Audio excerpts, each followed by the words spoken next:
Hello guys, my name is Amir and I'm your English trainer. Today in this class I'm going to teach you present indefinite tense. आज की इस class में हम देखने वाले हैं हम present indefinite tense का इस्तेमाल कहाँ पे करते हैं, क्या है रूल और क्या है इसकी पहचान।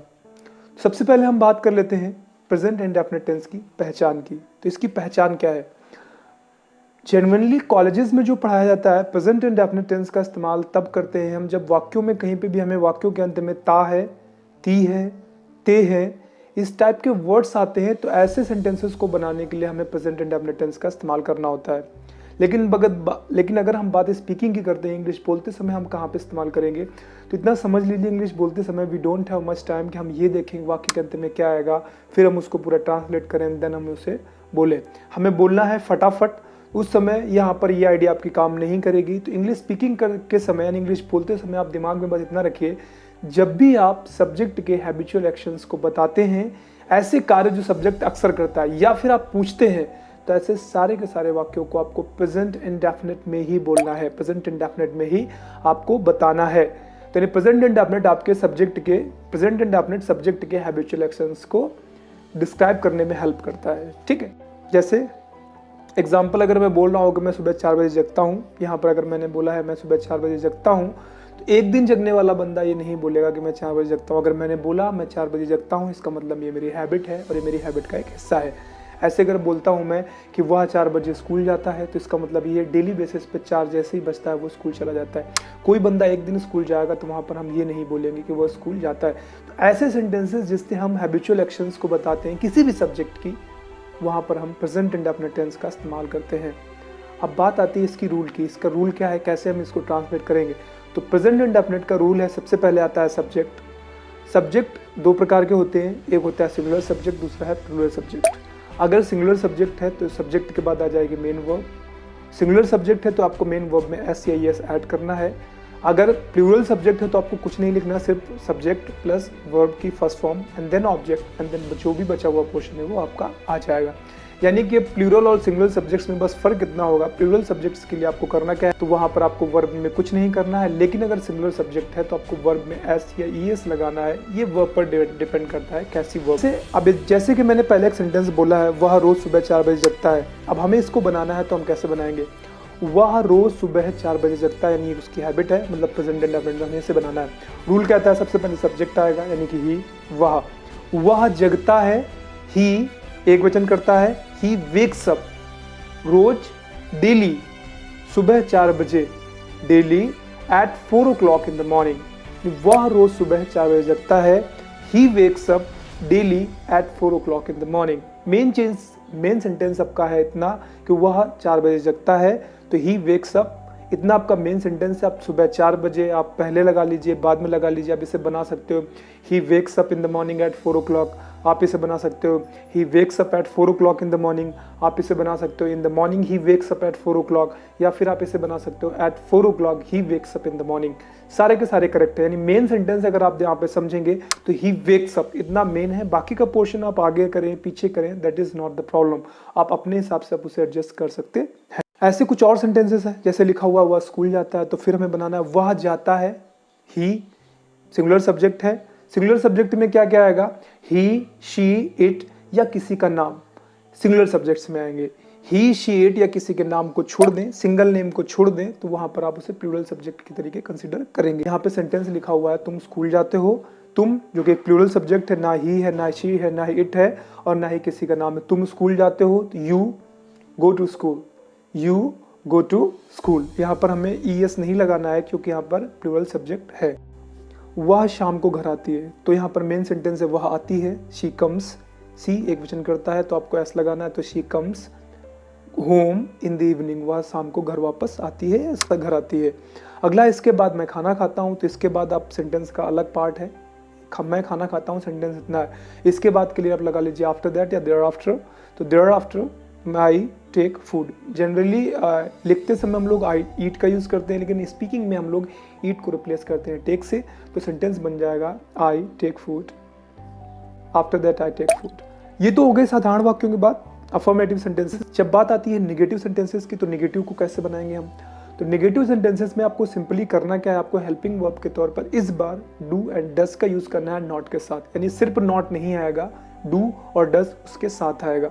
तो रूल जो होगा वो होगा सब्जेक्ट प्लस डू या डज में से एक plus not and then verb की फर्स्ट फॉर्म। अब आपको ऐसे ईएस नहीं ऐड करना है चूंकि आपने डू में ऑलरेडी लगा दिया ईएस, तो डू डज फिर plus not and then verb की first form and then object and then जो भी बचा हुआ पोर्शन है वो आ जाएगा आपका। तो इसका मतलब सेंटेंस लिखा हुआ वो शाम को घर नहीं आती है, वह शाम को घर नहीं आती, तो बनेगा शी एक वचन करता है, she doesn't come home in the evening, she does not come home in the evening.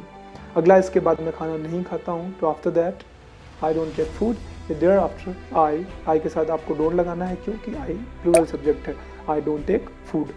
ये होगी बात निगेटिव की। अब हम बात करते हैं इंट्रोगेटिव सेंटेंसेस की। तो इंट्रोगेटिव सेंटेंसेस को दो कैटेगरी में बांटा गया है। नंबर वन, ऐसे इंट्रोगेटिव सेंटेंसेस जिनमें क्या शब्द वाक्य के स्टार्टिंग में आएगा, और ऐसे क्वेश्चंस का आंसर जब हम किसी को करते हैं तो हम आंसर सिंपली येस या नो में करते हैं। जैसे एक सेंटेंस है, मान लीजिए क्या वह 4 बजे जगता है, तो अगर आपसे कोई ये सवाल पूछेगा क्या वह 4 बजे जगता है, तो इसे आप सिंपली आंसर करोगे हाँ या नहीं। यानी कि अगर हमें बनाना है सेंटेंस क्या वह 4 बजे जगता है, तो इसमें हम क्या करेंगे, अगर क्या शब्द वाक्य के स्टार्टिंग में आता है तो आपको हेल्पिंग वर्ब पहले रखनी है। वह के लिए यहाँ पर आप डज हेल्पिंग वर्ब का यूज करोगे तो सेंटेंस बन जाएगा, does he wake up in the morning at 4 o'clock, does he wake up in the morning at 4 o'clock। लेकिन अगर यही दूसरा हो जाए, इसमें क्या होगा, क्या क्यों कब कैसे किसने कहा किसको, ये बीच में आएंगे, तो सेंटेंस क्या होगा, उस सिचुएशन में सेंटेंस होगा वह सुबह 4 बजे क्यों जगता है। तो यहाँ पर क्यों शब्द वाक्य के बीच में आया तो आपको सबसे पहले क्यों की इंग्लिश लिखनी पड़ेगी। तो why does he wake up in the morning at 4 o'clock, why does he wake up in the morning at 4 o'clock। जैसे सेंटेंस लिखा हुआ है, क्या तुम भी खाना खाते हो, do you also take food, क्योंकि क्या शब्द वाक्य स्टार्टिंग में आया है तो यहाँ पर हमें हेल्पिंग वर्ब पहले रखनी है। तो do you also take food, यहाँ पे क्या है, तुम खाना क्यों खाते हो, तो यहाँ पे क्यों वर्ड बीच में आया है तो पहले आपको क्यों की इंग्लिश लिखनी पड़ेगी। तो why do you take food, why do you take food. तो ये थे सारा का सारा present indefinite tense. Present indefinite को बस दिमाग में इतना बिठा लीजिए, आप प्रेजेंट इंडेफिनिट टेंस का हम इस्तेमाल तब करते हैं जब भी हम किसी भी सब्जेक्ट के हैबिचुअल एक्शंस को बताते हैं या पूछते हैं। पूछेंगे तो इंट्रोगेटिव होंगे और बताएंगे तो साधारण वाक्य यानी अफर्मेटिव सेंटेंसेस आएंगे या फिर नेगेटिव सेंटेंसेस भी आ सकते हैं। इतना तो हमने सीख लिया, present indefinite sentence, present indefinite हमने सीख लिया। अब हमें इसको यूज करना है, तो हम इस यूज कैसे करेंगे। Really want to learn how to speak English, then you have to take a start लेनी पड़ेगी आपको। प्रेजेंट इंडेफिनिट पढ़ने के बाद आप सबसे पहले क्या करिए, अपना मॉर्निंग टिल इवनिंग जो भी आपका शेड्यूलिंग पोर्शन है, आपका डेली रूटीन, उसे लिख डालिए। आप सुबह से लेकर के शाम तक आप क्या करते हो उसे आप लिख डालिए एंड देन, चूंकि वो सारा का सारा कुछ होगा वो आपका प्रेजेंट इंडेफिनिट में ही बनेगा। कैसे बताता हूँ मैं, जैसे आपको बता रहा हूँ, एग्जाम्पल के तौर पर मैं अपना बताता हूँ। तो मैं सुबह 5 बजे जगता हूँ, इसके बाद मैं फ्रेश होने जाता हूँ, फिर मैं मॉर्निंग वॉक पे जाता हूँ, इसके बाद फिर मैं एक्सरसाइज करता हूँ, फिर मैं नहा लेता हूँ, नहाने के बाद मैं ब्रेकफास्ट लेता हूँ, ब्रेकफास्ट लेने के बाद मैं रेडी होता हूँ, रेडी होने के बाद मैं ऑफिस जाता हूँ, ऑफिस में दिन भर मैं काम करता हूँ, बीच में उसी के दौरान मैं लंच कर लेता हूँ, शाम को तकरीबन 6 बजे मैं घर वापस आता हूँ, घर पहुँचता हूँ, घर पहुँचने के बाद थोड़ा आराम करता हूँ, फिर आराम करने के बाद मैं हाथ पैर धोता हूँ, हाथ पैर धोने के बाद थोड़ी देर मैं रेस्ट कर लेता हूँ, रेस्ट करने के बाद मैं करीबन 8 बजे डिनर करता हूँ, डिनर करने के बाद फिर मैं स्टडी रूम में जाता हूँ, घंटे 2 घंटे मैं स्टडी करता हूँ, 5-10 मिनट में मोबाइल फ़ोन चलाता हूँ एंड देन फाइनली मैं सो जाता हूँ। ये जितना कुछ मैंने बताया ये मेरा डेली रूटीन है, इसे मैं डेली बेसिस पे ऐसे ही करता हूँ। सिर्फ संडे को दिन को छोड़ दीजिए, संडे को दिन बदल जाता है, ठीक है। तो ये सारा कुछ अगर मैं किसी को बताऊँगा इंग्लिश में तो मैं इसे प्रेजेंट इंडेफिनिट में ही बताऊँगा। कैसे बताऊँगा, मैं सुबह 4 बजे जगता हूँ या सुबह मैं 5 बजे जगता हूँ, I wake up in the morning at 5 o'clock। इसके बाद मैं फ्रेश होने जाता हूँ, thereafter I go to fresh up. इसके बाद फिर मैं एक्सरसाइज करता हूँ, after that I go for the exercise and I also go for the morning walk. इसके बाद मैं मॉर्निंग वॉक पे भी जाता हूँ। इसके बाद घर में वापस आता हूँ, after that I come back to home, ठीक है। इसके बाद फिर मैं स्नान करता हूँ, तो I just take bath and I take my breakfast, मैं अपना ब्रेकफास्ट लेता हूँ। इसके बाद मैं ऑफिस के लिए रेडी होता हूँ, तो I get ready for my office, I go to my office, मैं अपने ऑफिस चला जाता हूँ। I work from morning 8 o'clock till evening 6 o'clock, सुबह 8 बजे से शाम 6 बजे तक मैं वहाँ पे काम करता हूँ and I just take my lunch during that, उसी के बीच में मैं अपना लंच कर लेता हूँ। In the evening at 6 o'clock I come back to my home, I reach home at 7 o'clock, मैं अपने घर 7 बजे पहुँचता हूँ and thereafter I take rest for some time and thereafter I wash my hand and food and I just take my dinner around 8:30 o'clock। I talk to my family members, अपने घर वालों से थोड़ी बहुत देर में बातें करता हूँ and thereafter I go to my study room, अपने स्टडी रूम जाता हूँ। आई स्टडी फॉर 2 hours और समटाइम्स फॉर 1 hour, घंटे 2 घंटे में पढ़ाई करता हूँ। And thereafter I use my mobile phone for 30 minutes, for 40 minutes sometimes, and इसके बाद फाइनली मैं सो जाता हूँ। तो after that I finally go to sleep. ये सारा का सारा था प्रेजेंट इंडेफिनिट पे। आपको स्टार्टिंग यहीं से लेनी है। सबसे पहले आप क्या करिए, अपने पूरा का पूरा आप डेली शेड्यूल लिख डालिए। संडे को छोड़कर ऑलमोस्ट आपका बाकी का सेम टू सेम रहेगा। एंड देन आप उसे 1 2 3 4 टाइम्स आप ट्राई करिए कि आप उसे कैसे बोलेंगे। जितनी बार आप उसे बोलेंगे आपका साउंड, आपका प्रोनाउंसिएशन, ऑटोमेटिकली कॉन्फिडेंस बढ़ता चला जाएगा। मैं इसे पूरा इंग्लिश में बोलूँगा तो कैसे बोलूँगा, I wake up in the morning at 5 o'clock. After that I go to fresh up. Thereafter I go for the morning walk, and after that I do some exercise. Thereafter I come back to my home, I just take bath, and thereafter I just take my breakfast. I get ready, I go to office at 8 o'clock in the morning. I do work from morning 8 o'clock till evening 6 o'clock. During that I just take my lunch.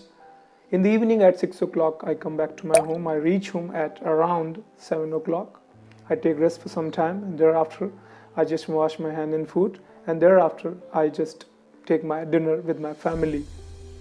After that I go to my study room. I study just for 1 hour, sometimes for 2 hours, and thereafter I use my mobile phone, and finally I go to sleep around 11 or 12 o'clock.